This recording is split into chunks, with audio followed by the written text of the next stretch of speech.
Okay, so in our last exciting episode, we motivated that databases were great. We started looking at the ER diagram. We looked at entities and relationships and what those are. We looked at keys and why keys are important and what key constraints are. We looked at cardinalities, one-to-one, one-to-many, and many-to-many different cardinalities. We looked at participation constraint, that an entity needs to be fully participating in a relationship, but it could only be partially participating. We looked at generalization or inheritance, that you can inherit an entity from a super entity. So we have movie people, and then you might have directors or actors and musicians as movie people. And at the end, we looked at weak entities, which are usually stuff which are not as important as our strong entities. So if our strong entities were our movie people, they had their dependents, which we really only cared about because they were dependents of our movie people. And usually they don't have their own keys, and they need to depend on a strong entity to find a key that we can use inside our database. And this is where we left it off. Now let's look at aggregation. One of the limitations of the ER model is that you cannot have a relationship between relationships. So a relationship between relationships is forbidden. You can't have that in an ER model. One way that you can show that is using an aggregation. So we're going to see how you can use an aggregation to treat a relationship set, an entity, another entity, and that relationship all together. You can consider that as an entity, so you can have a relationship between relationships. So let's assume we have movies, and then we have animals, that these animals are being filmed in this movie. An animal will only be considered in this table if they have been filmed in a movie. So obviously any animal that's not being filmed, we don't really care about. And if you see movies which usually have an animal, at the end you see the Society for the Prevention of Cruelty to Animals somewhere at the end as well. So SPCA representative will also be monitoring this movie. And as you can see, this monitoring is, they're not monitoring the movie, they're not monitoring the animal, they're monitoring basically the whole thing. They're monitoring the animal which is filmed inside the movie. Okay, and this is why we have this big rectangle around this, because we're considering all of that as an entity, and once that is an entity, you can have a relationship between these two different entities. Any question about this? Once you have this aggregation here, so now I have monitors.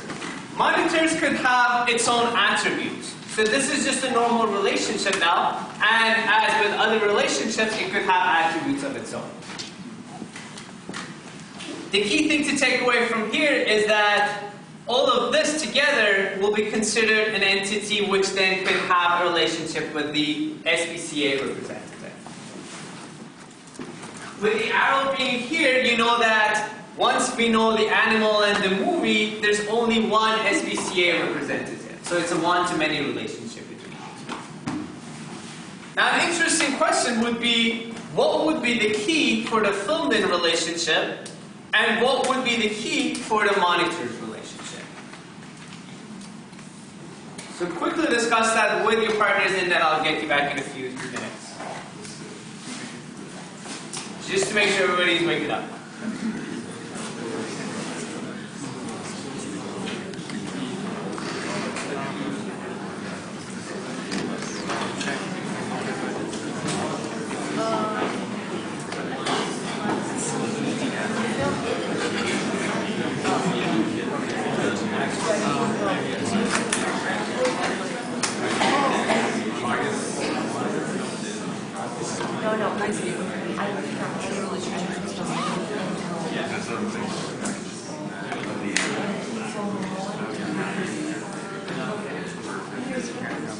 Right, does anyone have any answers they want to share?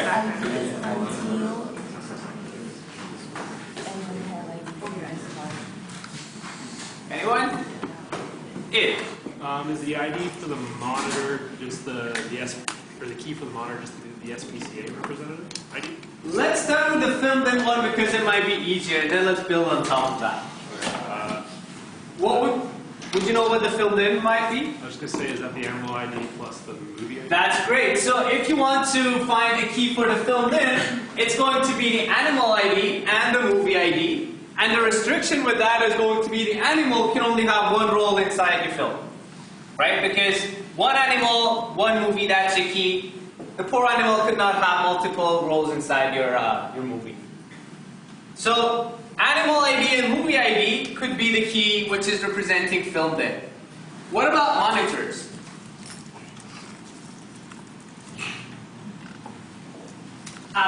Isn't it the same thing? It's a one-to-many relationship. So Thank you. So it would be the same thing because now you have a one-to-many relationship. And since once you know this would find the SPCA representative because there's only one of them. So again, it's only going to be the animal ID and the movie ID. Because once I know the animal ID and the movie ID, I know which film I'm talking about, and there's only one specific SPCA who will be monitoring that film. Any questions? Now let's do a clicker question. So you can't see the clicker options yet. Work it out and then I'll give you the options.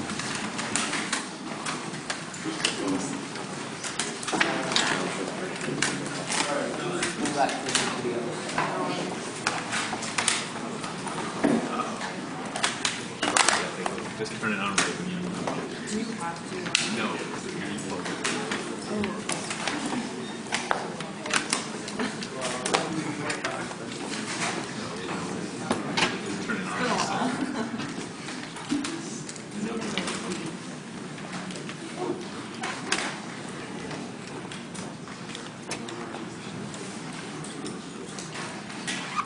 Okay, so you're writing down the keys for each of the entities and the relationships.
Right, and click on the one that you feel like is the right answer.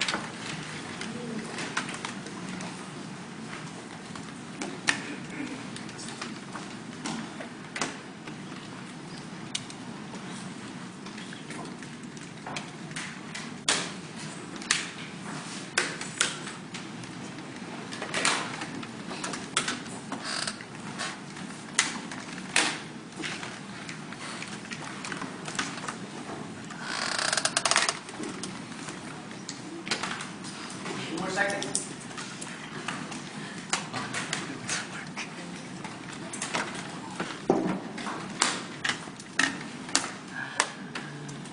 Five, four, three, two, one. End of clicking.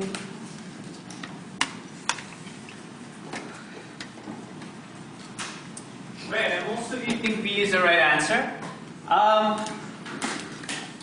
So let's see, this is quite similar to the one we did before. This is going to be an aggregation. Now, if you take all of this and think it's an entity, then you have a one-to-many relationship.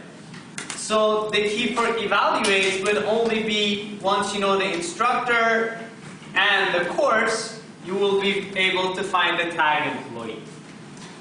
To find the key for teaches, it's going to be IID, course number, and term. The three of those will be your key for teaches, and it will also be your key for evaluates.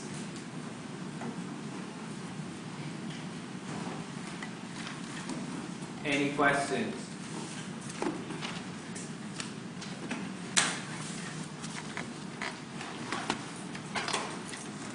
Right, so if you're hired to design a database, this is pretty much what you'll be given. An enterprise will come and tell you a story about what it is they want to model, and based on the story and the restrictions that they give you, you need to design an ER diagram for them, which then we can turn into a database.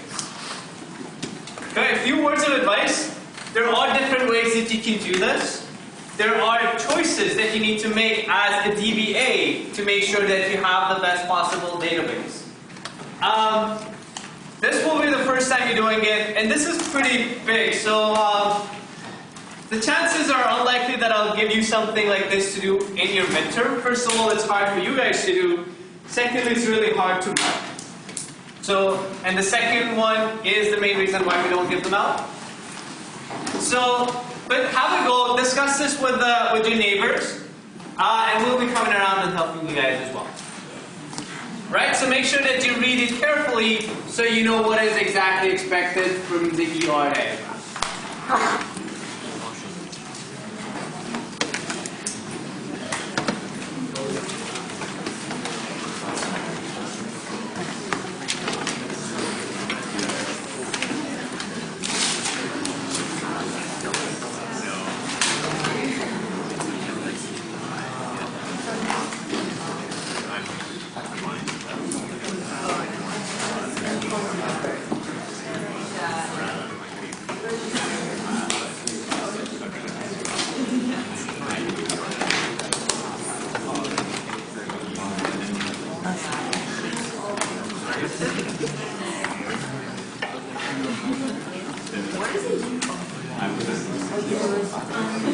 University of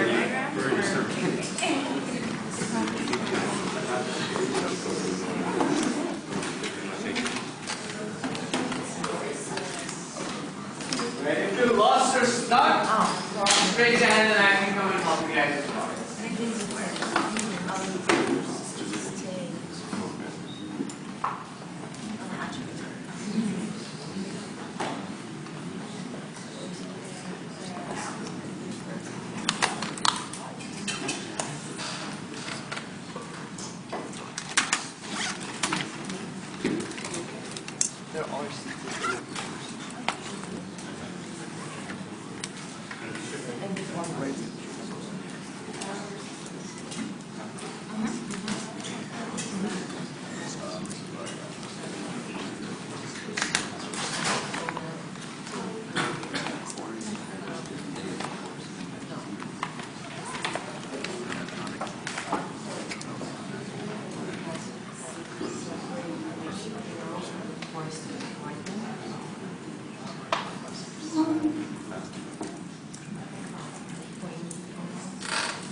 Voice is stored values.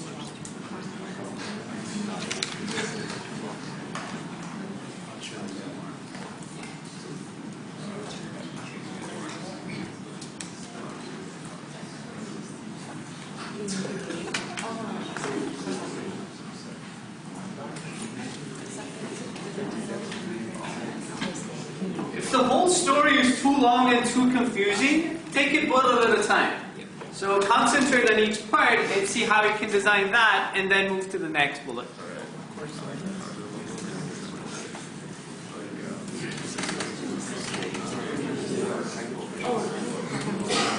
And info about higher So the title is database and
Now, a lot of you are working alone on this. If you don't know the person sitting next to you, just introduce yourself, and I encourage you just to work together. It'd be easier to get all the points across if you're discussing it with someone else.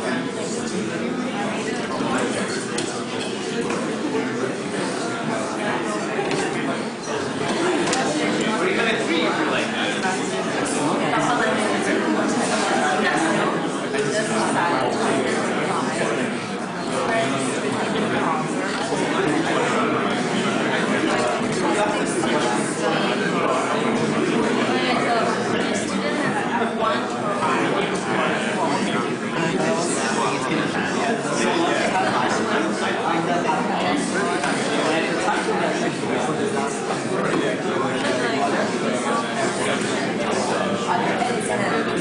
So that's the next step.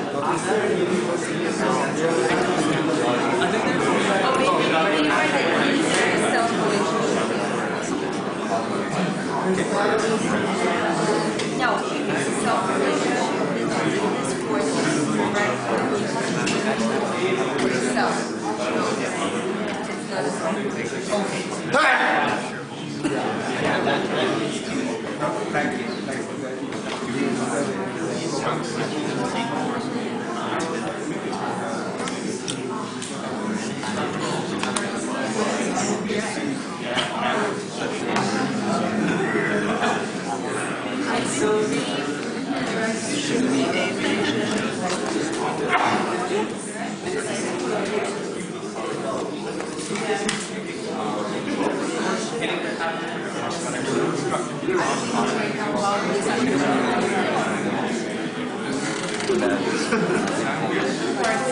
that.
Alright, let's start it together and then I'm going to give you some more time to finish yours if you haven't already. Okay, so first of all, a student is identified by a unique student and has address and phone and some information about a student. So we have an entity which is a student, and then we have some information for that student. The student ID could be the primary key for a student, because we know that that's unique. Visiting students stay at U of U for a year. So it sounds to me like visiting students are still a student, but then they have some other information as well. Yes. Right? So a visiting student is a student, but they also have maybe a home institute. That's where they're coming from. They have a start date because it says that they're only going to stay for a year. So I need to be able to track when they started so we can kick them out at the right time. Mike? So does the triangle represent a class or a function? Is it sort of like a Boolean? is visiting or something like that? If you recall, that triangle is what we use for generalization or inheritance. Oh, okay. So that is saying that the superclass is student and the subclass is a visiting student, and these attributes are only there for the visiting students.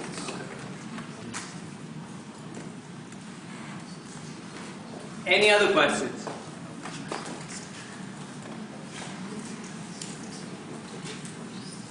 Okay, so then we say a course offered by U of U is identified by the department that offers the course and a course number which is unique within the department. So we're going to have courses where that course has a department, it has a course number which is unique within that department. So the course number on its own cannot be the key. So the combination of department and course are going to be your key for your course. It has a title and it also has a credit.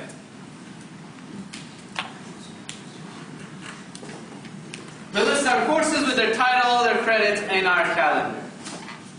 Now the next part is the part where some kind of design may come into place. A course may be offered many times, even within the same term. Each offering is assigned a section number, which is unique for a given course and year, and is taught by a single instructor. Okay, so if this is our course, I could have a section for that course, where that section has a section number and a term, and this could be a weak entity which is in relation with the course with an offering. Now this is a choice design, right? If you were hired to do this, maybe you just had one entity for course, and your course also had section number and term. That would also work fine as well.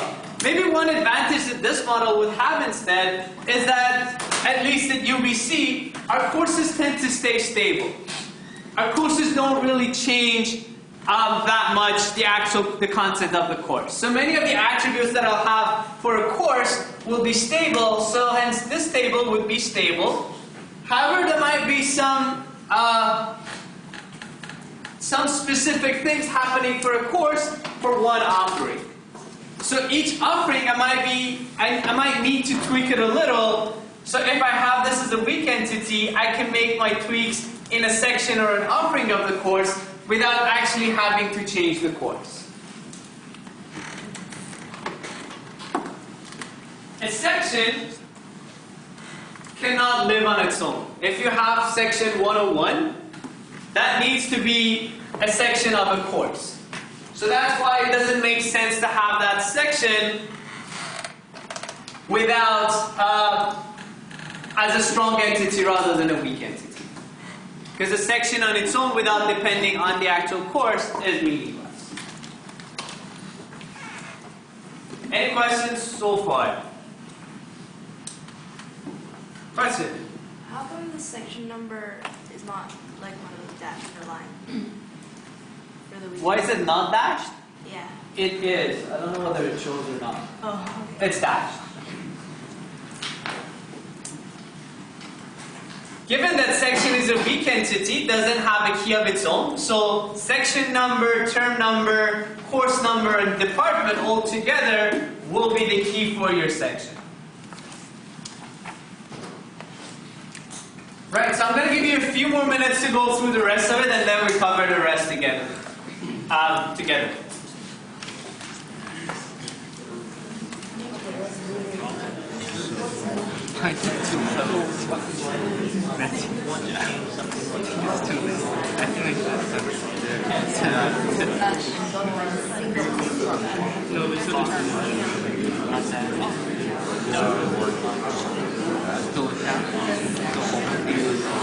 That's a great question.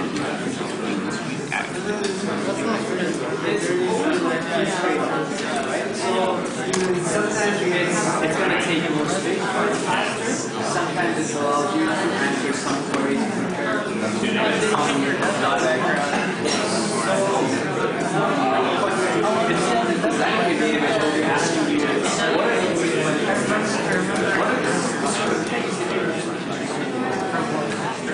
all of those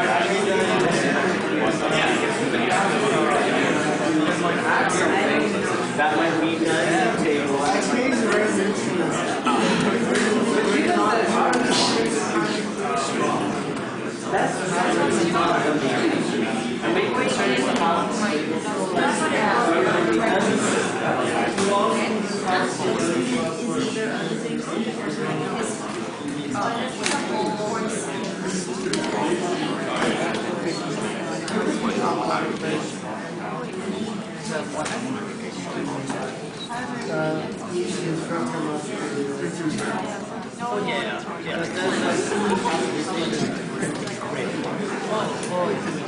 Not necessarily. Oh, if you don't, what did it? Yeah, what if they're like taking a break? Yeah. No, but or if they need to modify it. Yeah, don't worry about it. It is the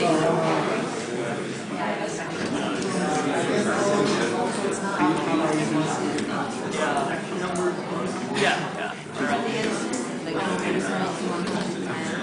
Also, I guess it's helpful to it's like where do you put the force when you put it on top of then the student can't like deviate. It's correct.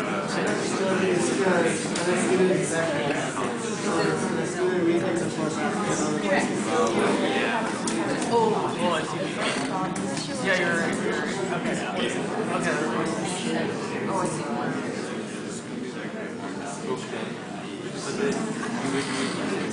Keep two separate. Alright, guys, can you just click when you're done so I know how many of you are still waiting for?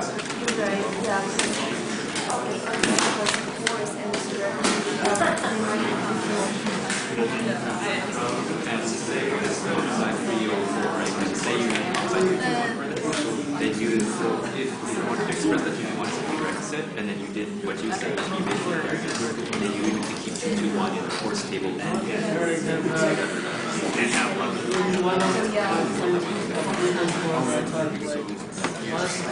Like random play.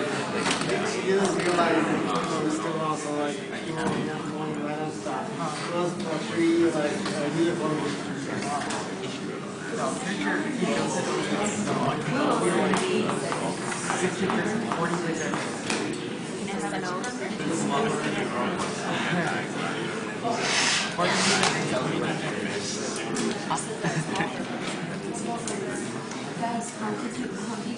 Alright, let's do the next bullet. So, each instructor is responsible for some section, and there are no idle instructors. So do you think that we need to have instructor as an attribute on section, or do you think it would need to be an entity of its own? So this is a design choice, right? You need to consider whether it would make sense for each section to have an instructor as an attribute, or are you going to add a new entity to your design just to ensure the instructors? Anyone want to take a go at that? Yes? Well, it would probably be better to make instructor an entity because they may teach multiple courses or multiple sections. Thank you. Your name? Myron. Myron. So I totally agree that instructors need to be their own entity. They're very important. So you can't just have them as an attribute. But looking at the design, there are a few reasons why you need to do that. So first of all, if an instructor is teaching multiple courses, then that would mean you need to add them multiple times. And that might introduce redundancy. The other reason is that there's a constraint which says that you can't have an idle instructor. So all instructors have to teach.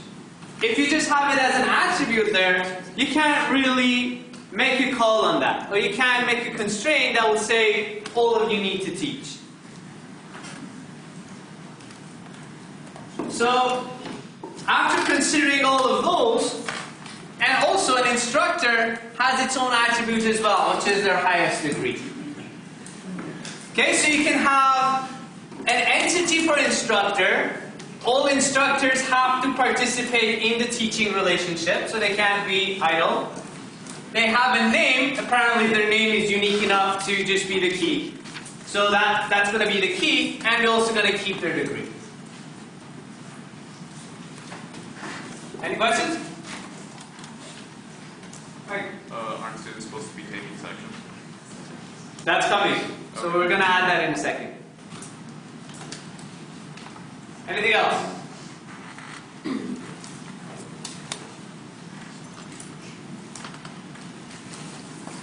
Okay, now students are going to be taking our courses. And if you have to design up to here, what you need to ask yourself is whether a student is going to have a relationship with the course or will it be with the offering.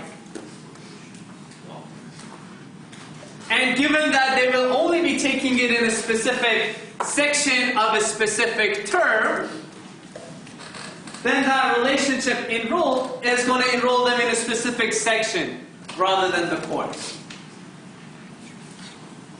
In our current design, what would happen if a student is taking a course instead? What would be the limitation? You will not be able to take that multiple times. But if it's an offering, since next term is a new term and it could be a different section, then that would be fine.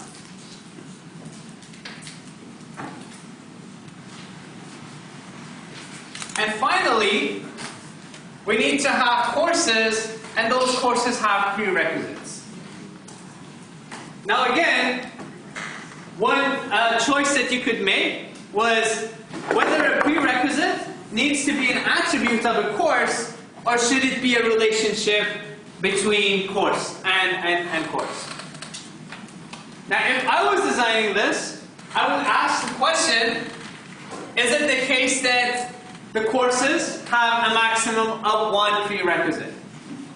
Because if there's only one prerequisite, then I can just have an attribute on course, and that attribute can keep the prerequisite, and I don't really need a relationship. But if there could be multiple prerequisites, then I wouldn't actually know how many, so I don't know how many attributes I need to add, so it would be easier to have a relationship. Even if there was 2 prerequisites and that was fixed for all of our courses, I could have still considered having 2 attributes, Rec 1 and Rec 2, and not introduce a new relationship. And this is the final ER diagram that we're going to have. Johnny? Does the student have to take at least one enrollment? And does each section have to at least have 1 student? Because it would kind of make sense. Those make sense. They were not specifically defined in here, but both of those make sense. So you're right. You can make the section fully participating in enrollment, so you can't really have a section that nobody is taking. And you can force it that none of your students can be on leave. That means they need to take a course during summer as well. Sina? When you have a choice, is there an advantage to defining things as attributes versus relationships? That's a great question to get me to my next slide. Thank you. Well, maybe the one after that. Some ER models differ in expressiveness. ER models generally are going to cover a lot of the concepts that many enterprises want, but not all of them. So they don't model everything that you have in the design. Functional dependencies are one of the things that you cannot show in an ER model. And what do I mean by a functional dependency? Let's say I have a table for address. Now in this table, postal code determines city and province. Once I know postal code, I know what city and what province is. But postal code is not a key itself. So it's not the fact that postal code is going to tell me everything, but it's only going to tell me what city and province are. This is known as a functional dependency, and we're going to be spending a lot of time on seeing why this is problematic. Functional dependencies are something you cannot show in an ER diagram. And when we get to the logical design, we need to consider how we can show them. Getting back to what Sino is asking, we have design choices.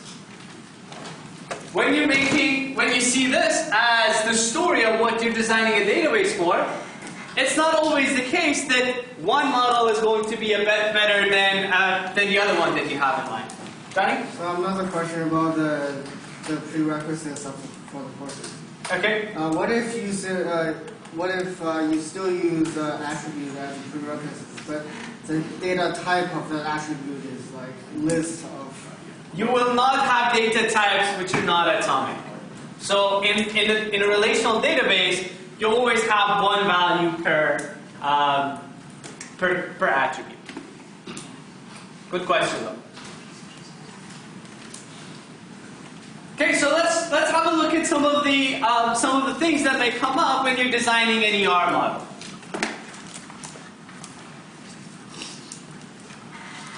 One of the choices is usually entity versus attribute. Would you want to have something as an entity, or would you want to have it as an attribute? For example, let's say you have an address for movie people, and there's an address that you want to keep for each person. The question is, should that address be an attribute? Or should it be an entity of its own, and then you can have a relationship between that person having an address, or an apartment, or a home? And like many other things, like many other questions in CS, the answer is going to be it depends.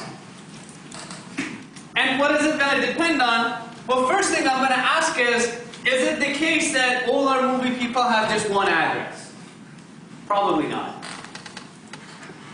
So then if I just have an attribute, I can't keep two addresses for the same person.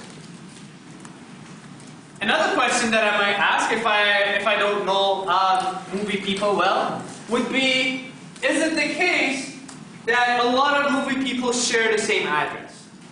So let's say I have 10,000 movie people and they're all living in 10 addresses. Then if I have address as an attribute, that means I need to keep adding the same address multiple times into different tuples for each of my movie people.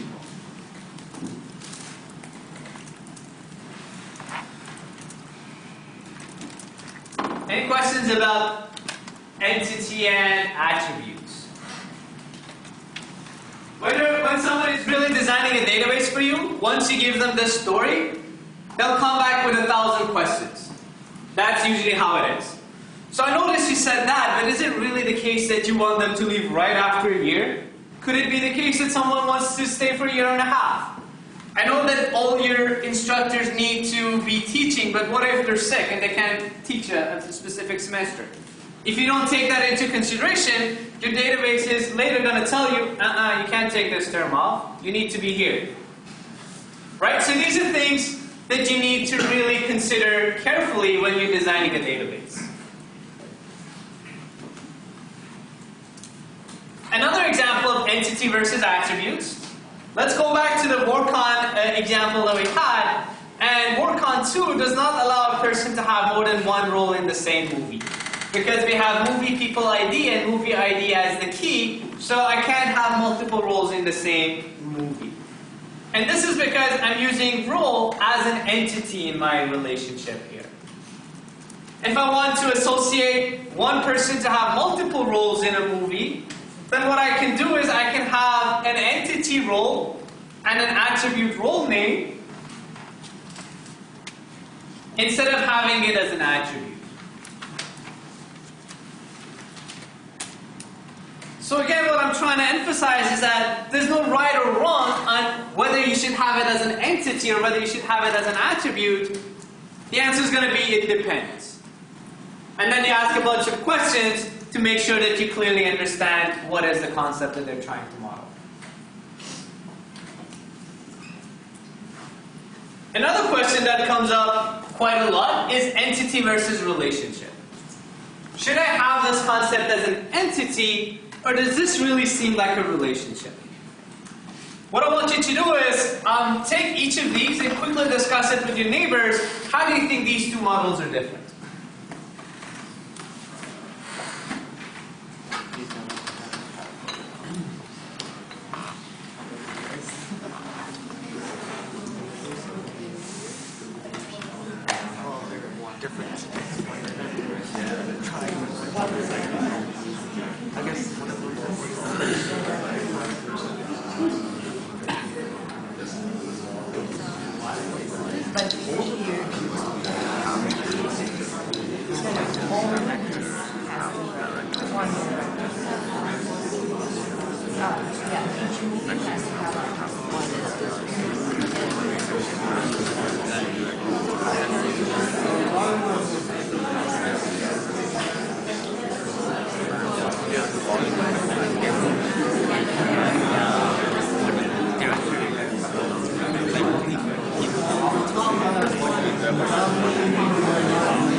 specify all directors plus director. Yuyan. So Yuyan is saying the top one is not mentioning that all directors need to be directing. That's one difference. Any other differences? Yeah.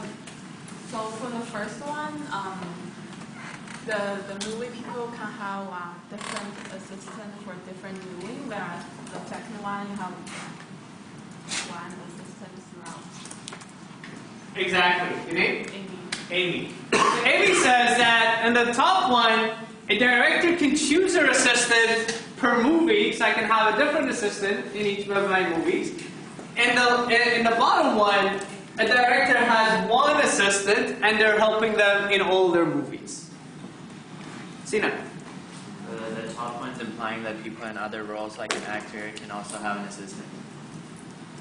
Because it's not specifying it as a director. The top one, it says that any movie people can have an assistant. You don't really need to be a director, but anyone else could have an assistant as well. Versa? Isn't it that like all movie people is a director? In the director. So what you're mentioning is that depends on how you're defining that director relationship. If that director relationship is only specifically for directing, then you might say that, well, if you're inside that relationship, then you're a director, and only those directors can have the assistant. So there's a few things. First of all, an ER diagram just on its own will have some ambiguity because you're not really sure what's going to be covered in each of your entities and relationships. This one, as soon as you start considering that a director has a fixed assistant, that means that now you have a different kind of movie people, which is a director, and that director has some attributes that your normal movie people don't have. So that would mean you need to take inheritance and inherit from movie people and have directors. See that? Does an attribute need to have a value, or can it be? It could be null. Okay. It could be null. Is this regarding the top one? Yeah. So that's between all the movie people, but given that the relationship is direct, we're assuming that only people that are directing are taking that relationship. But an attribute could be null. It doesn't have to have value. Johnny? I think in this case, I think it might be better to make movie people like a sort of abstract thing, and have directors, actors, assistant musicians all inherit from movie people. Yeah, so his suggestion is really we shouldn't have movie people. That should only be an abstract class and we shouldn't really implement it. And then we should have subclasses, which are the other stuff. It would depend on your database again, but I think you might be right. We'll ask IMDb to give you a call. Maybe they want to hire you to fix their tables a little. The advantage of having that abstract class on the top is that you can store a lot of information about movie people, which everybody has, in one table without adding those attributes to each of your subclasses as much. We're going to later look at how we can take this and put it into tables, and what are the advantages of having an abstract class compared to having a superclass that you actually use. Good question, though, or good answer. So again, what I'm going to say is that I'm not debating which one of these is right and which one is wrong, but rather I'm saying it really depends on what it is you're trying to model.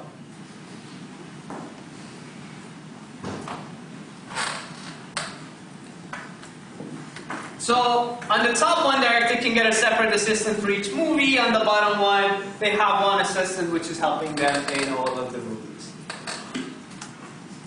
One thing I cannot easily do on this top one is that I cannot have this constraint. Given that I don't have an entity for just directors and I have my movie people, it's hard for me to say that the subclass of those who are directors should all be participating in this. So if this is something which is important, we need to have that subclass and then have that constraint on the subclass. Any questions? Yes? So one way we could obtain the flexibility of both solutions would be to have assistant be an attribute of direct in the bottom relationship as well.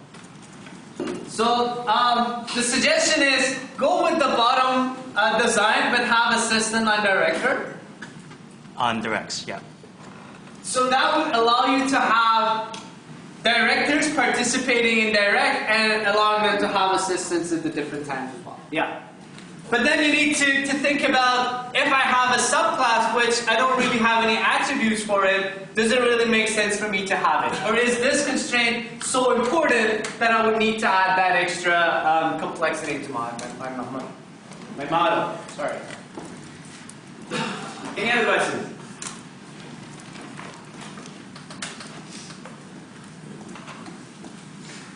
So another situation that often comes up is, should I have a binary relationship or should I have a ternary relationship?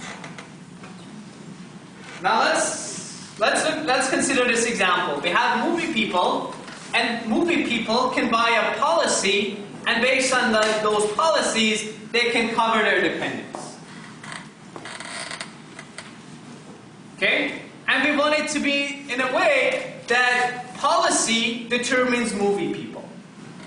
So it's a one-to-many relationship between movie people and policies. So once I know policy, I want to be able to point to the movie people and know which movie person has this policy. But I want it to be the case that in one policy, I want to have multiple dependents. I don't want to restrict the dependents to one, I just want to restrict movie people to one. ER models will not allow you to do that. So when you have this arrow coming out of policy, this is going to make this a many one-one relationship. There's no way in this ER model that we're doing for me to say, I want this policy to uniquely identify the movie people, but not uniquely identify dependents. Okay, so with this design, what I'm restricted to is that for one policy, I can only have one dependent. What I want you to do is redesign this so you can have a policy which uniquely identifies movie person, but that policy could be taken by multiple dependents. Right? So please quickly do that with your neighbors again.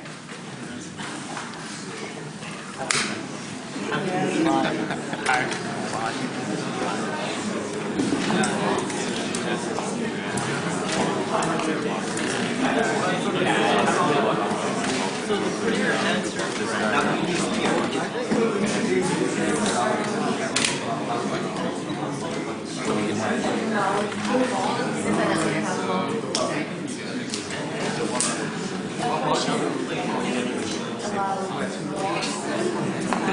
the policy covers multiple. Correct. But a policy is only for one person.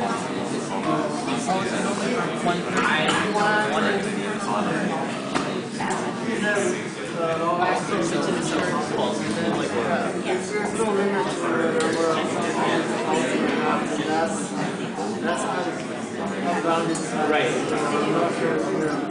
Well, in a policy, we can have multiple dependents, but a person could have multiple policies and the same dependent could come under policy attached to dependent. So I can have two policies, and let's say my spouse could be on both.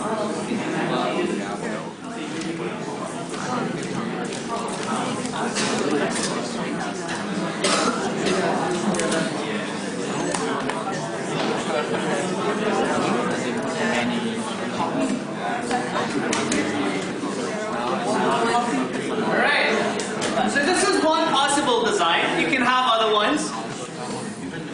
But one way to get away from some of the restrictions that you have when you have a one-to-many relationship is to divide it into two different relationships, two binary relationships.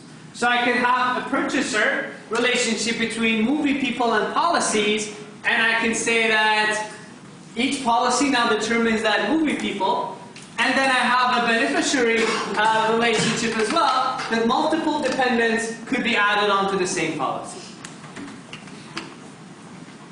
Okay, so this is one example of taking something which has three entities in that relationship. You can take it and add it to two different relationships, and it might work better for you, depending on the restrictions that you have. Let's take another example. This one says that you have people, they go to a bar and they drink. And we want to keep the date of when that person goes to that bar and they buy a drink. Okay, and this is again a ternary relationship. We have three. What I want you to do is to redesign this using two binary relationships instead. Or more than two. You can have three as well. So the question is, can we use two binary relationships instead?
Right, answers.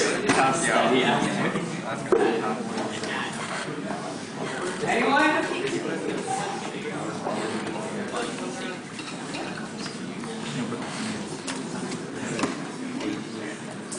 One.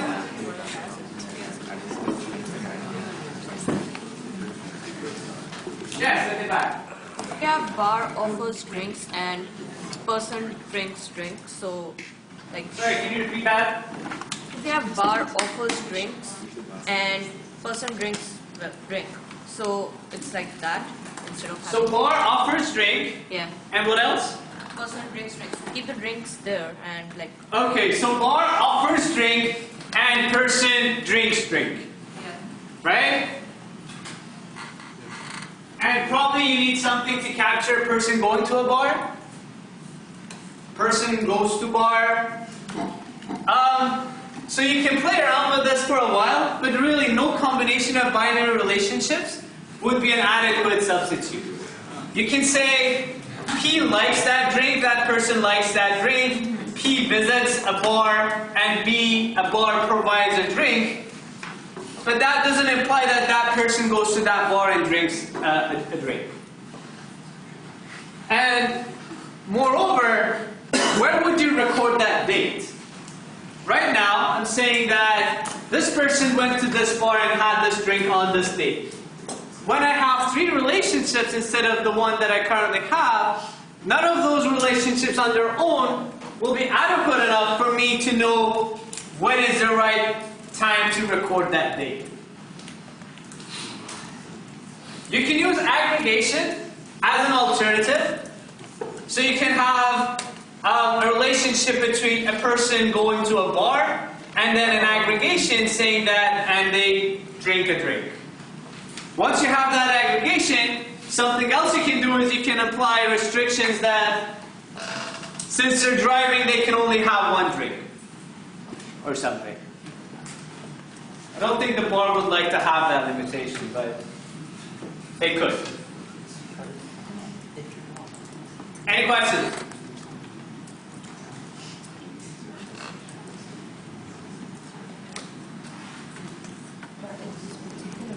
Okay, so let's wrap up chapter 2. Summary of conceptual designs. We've looked at conceptual designs and ER model and how you can use ER model to come up with a design, and you can write an ER model for it. We've looked at weak entities. We've looked at is a relationship. We've looked at aggregation. We've seen different notations. ER models also have different notations and powers. We're just looking at one specific one, so if you see something which is a little different to this, it could be that it's just a different variation of an ER. When I was studying this, we put this arrow, for example, on the other side. So we used to add the arrows on the other two sides instead of having it on the side which is the many. So you might see other designs which are a little different to what we've done. Sorry. And ER design is subjective. There's not one unique way of doing it. There are choices that needs to be made, especially the ones we looked at: entity versus attribute, entity versus relationship, binary versus n-ary relationship. Is there a hierarchy there or not? Whether or not to use aggregation, and all of these could lead to a better design compared to another one depending on the problem you're trying to solve. Here are the learning goals for chapter 2. You need to be able to explain the purpose of an ER diagram and list major components. Given a problem description, create ER diagrams for it and justify decisions you make for the relationships, keys, key constraints, participation constraints, weak entities, and is there a relationship and aggregation. Given a problem description, identify alternative representations, kind of what we're doing at the end here, looking at different alternatives and seeing which one is the best one. And also compare alternative ER models for the same domain and identify strengths and weaknesses. Similar to the one that we had 2 designs and you guys were mentioning, what can one do that the other one can't? Any questions? Right, so let's talk about the projects for a second before we go to a break, and then we can resume the chapter 3. So project proposals and schemas are due on May 26. Okay, so hopefully most of you have found your teammates. If you haven't already, this is the front of the class. Okay, this is I want an A. This is I want to pass. This is I work early. And this is I try to work early, but never do. So if you're still looking for teammates, find your quadrant.